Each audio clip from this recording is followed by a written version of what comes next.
Hi. How does President Trump do it? How does he make such egregious mistakes and then just walk away from them as if nothing happened? Remember when he visited the town of Paradise in California where there was a devastating wildfire? On the air, he called it pleasure instead of paradise, but as far as he was concerned, that was that. Forget about it. Same thing with Tim Cooke of Apple, who he called Tim Apple. No biggie, no embarrassment. Makes me think back to when I was in school, 1969. I was in Mr. Klaus's sixth grade class at Bowling Green Elementary School in Westbury on Long Island. I was a very shy and introverted kid. It didn't help that I had bright red hair and a face full of freckles. I have a picture just to prove it. What's more, somehow my pants were always a little too short and my fingernails a little too long. I was a nerdy mess.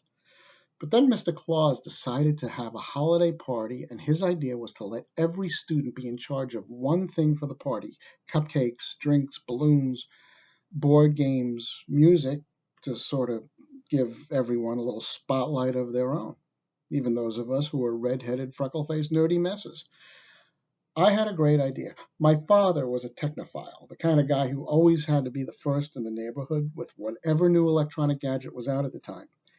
He was one of the first with those portable audio cassette recorders, which were new at the time, sort of like this, but even this one is a lot newer than the one he had. I asked Mr. Claus if I could bring mine in to provide music for the party. I thought the other kids would think that was pretty cool. No one would make fun of me for an entire day. So I asked Mr. Claus, and he said, sure. So on the day of the party, I brought in the cassette player and a few cassettes of Herb Alpert and the Tijuana Brass, and I began to play the first one, and the kids thought it was cool. Then Mr. Claus was called away to the main office. Now, in those days, all of the cassettes had only 30 minutes per side, so it wasn't long before I had to turn it over to side B. I went into a corner of the classroom. I popped out the cassette, and then somebody opened the door really hard, and I dropped it, and the batteries fell out, and it was just a mess. I angled around, I looked at the door, and I yelled, "You idiot!" It was Mr. Claus who had opened the door. Obviously, the embarrassment never truly left me, but the good news?